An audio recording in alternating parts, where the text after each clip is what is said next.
Well, welcome back, everybody, to our final live stream from AED Summit here in Orlando, Florida. We are here with Brian from EJ Equipment. How are you doing, sir? Doing good today. Glad to have you. Yeah, glad to Thank you. have Thanks for having us. We Absolutely. appreciate it. So, can you give us a high level? Where are you from? What do you guys do? We're based in Chicagoland. We're a dealership for several Muni pieces of equipment: Heil, Vacon, Timco, Tiger, Q's, and we recently took on Sani. Been in business for 25 years. I recently joined about a year ago to the business, and basically servicing Muni and contractors. What's Interesting. kind of your primary goal? You're relatively new to the dealership? Yeah, I've been here a year. I was kind of brought in to help the organization grow, take the next step. The company's, obviously successful. It's been in business for 25 years, good reputation. We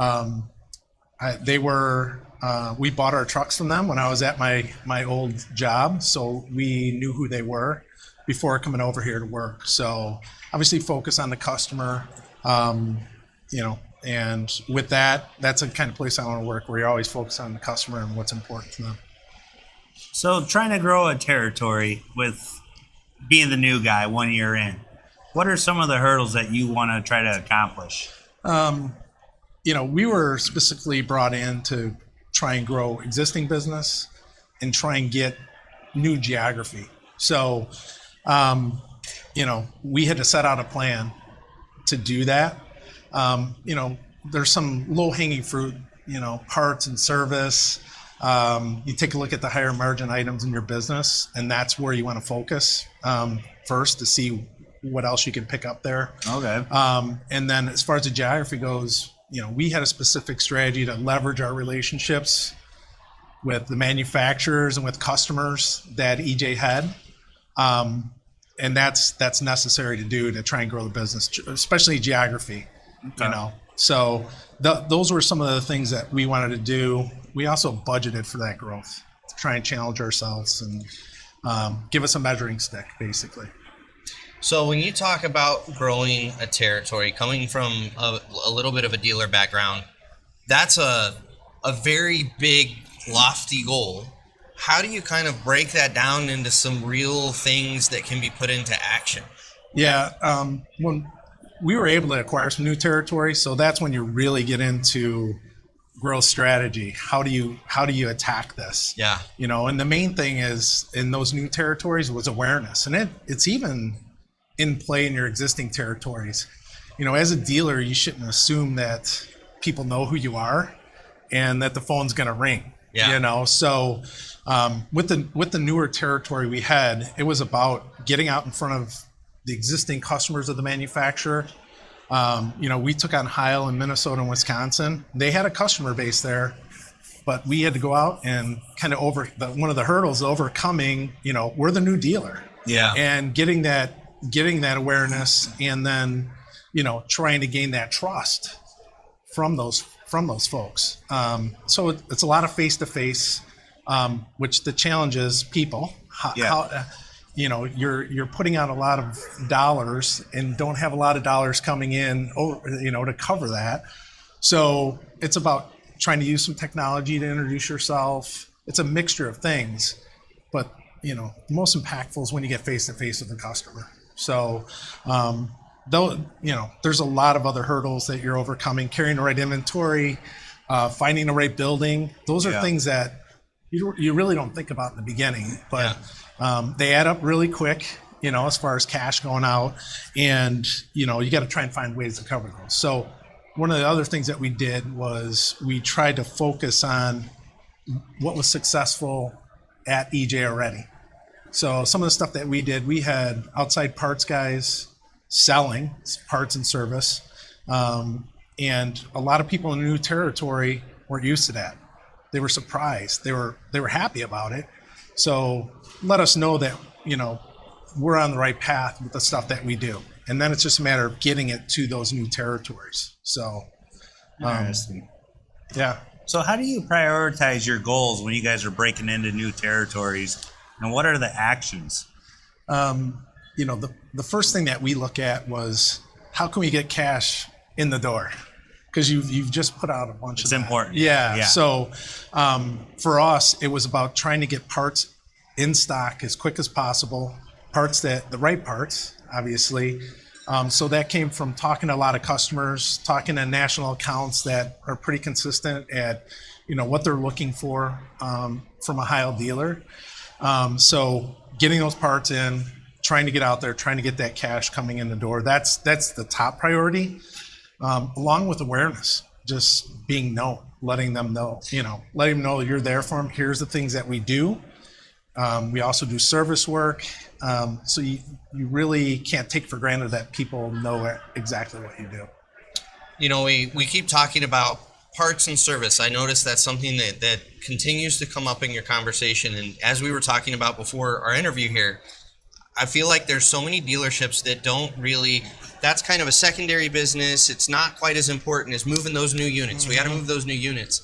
And as contractors, the parts and service is, that's what makes our relationship with our dealership. It's not the new purchase. The new purchase comes as an afterthought to the support we're receiving for the equipment we have. Yeah, for us, it's about creating differentiation.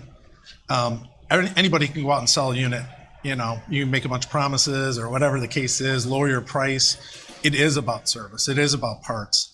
After you get that initial sale, how do you build that relationship? And that's what EJ has always done. They've built relationships. They have very strong relationships with people that they've sold equipment to, because there's going to be problems that comes with that equipment. There's always something that's going to break down.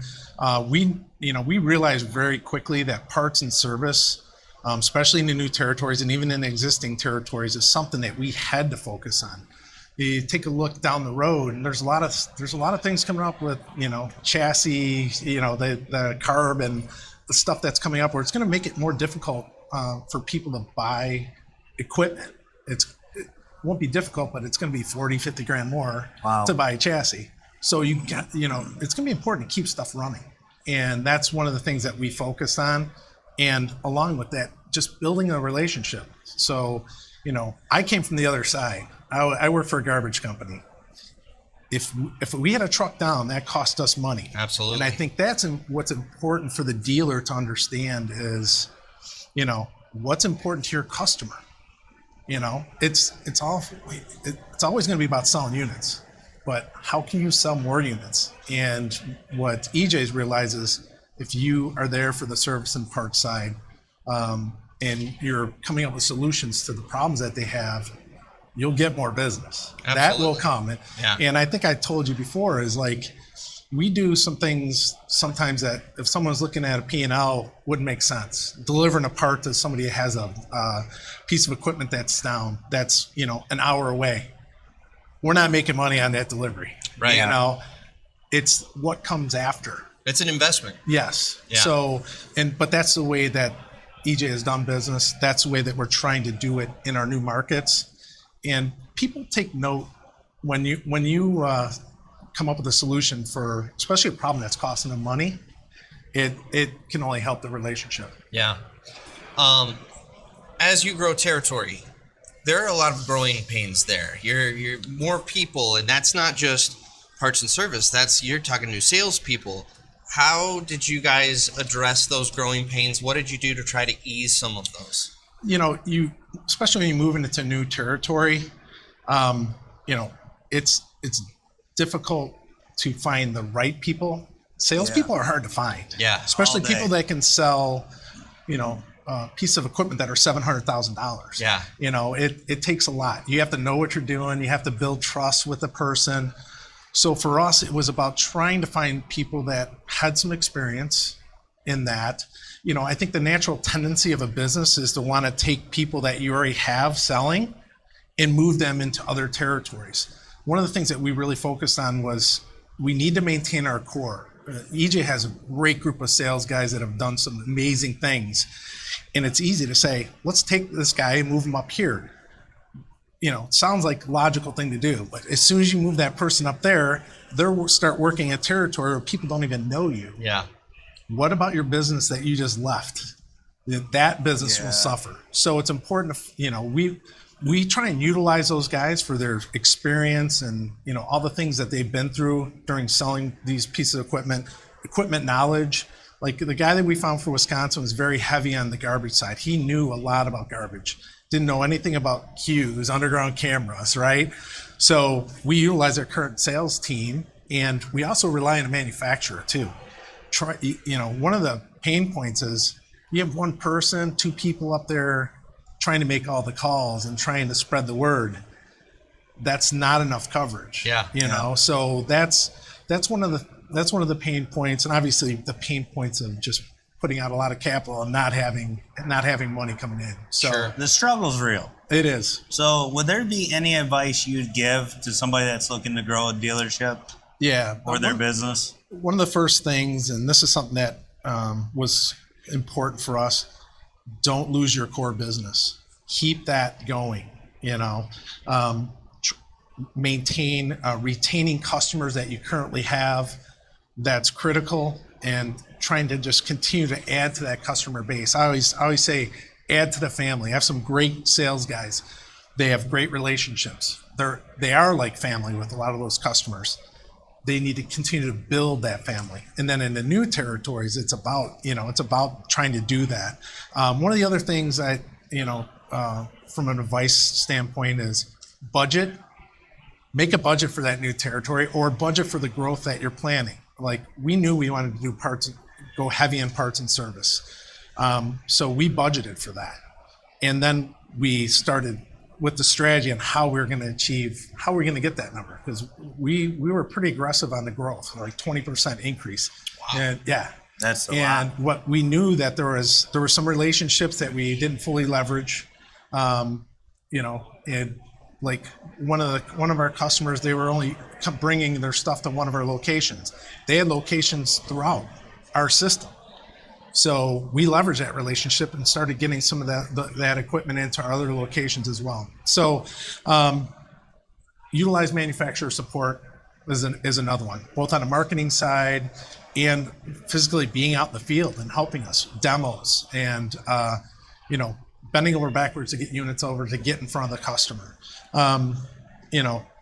The other thing that we always say is, don't assume awareness. Don't assume that the phone doesn't ring by itself. It's just not happening. I think I'm new to the dealer side, and I think a lot of dealers that I've interacted with, they just think the phone's going to ring. Right. You need to get out there. You need to be in front of your customers, and you need to be coming up with solutions for those guys. It's Absolutely. more than just having a building and a sign on the side of the road. You've got to actually be aggressive and active in getting in front of people. Yeah, you can. We have a great highway location in Wisconsin.